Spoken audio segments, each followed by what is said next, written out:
In this lesson, we'll review a math question from the problem-solving section. We're on page 789, question 16 out of 20.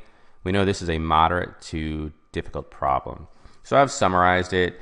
We have these lines, A connecting to B, C, and D. The distance is in miles between them. And if you read the question, this point A is Diane's house. And then this is the route she takes to get to her job, which is at point D. And the question states, if she were able to travel directly from A to D, not along these lines, how much shorter in miles would the trip be? So let's just figure out the long way. She typically would take from A to B, 16, B to C is 15, and C to D is 4. If you add those up, that's simply a total of 35 miles, but we need to find how much shorter, so obviously we need to figure out how far it is from A to D. So let's draw a line from A to D, and okay, that's the best I could do. What shape have we made? And you really need to condition yourself to think anytime you're looking for a distance, you want to make a familiar shape, specifically a right triangle. Don't use the distance formula. Make a right triangle, because then with any right triangle you can figure out the distance using Pythagorean theorem. Now remember, the line here is our line. I know we have two triangles. That's not the best way, and it'd be difficult because we don't really know how it's split up between C and B. This 15, we wouldn't know the lengths of each of these heights.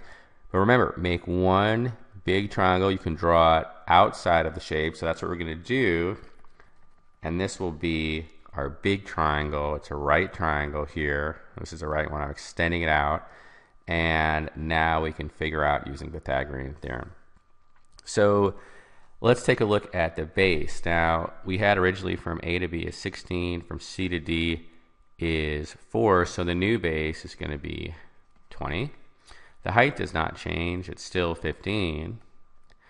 And now we have two sides, so a squared plus b squared equals c squared. So it's 15 squared plus 20 squared equals c squared. Now you could use your calculator and figure this out, and it's always going to come out nice and neat because if you look at the answers, they're all integers. But I want to remind you, check always the special relationship of sides, 3, 4, 5. A multiple or a factor of 3, 4, 5, and we have that here because 3 times 5, if we multiply it by 5, is 15, right? So we multiply each of them by 5 and we get 15. 4 times 5 is 20. We have that here and here, and so you should recognize it's 5 times 5. This short distance, this direct distance, is 25. Or you could just use your calculator. Remember, the question's asking how much shorter it would be. 35 minus 25. The answer is 10. C. All right. See you next time. Thanks for watching.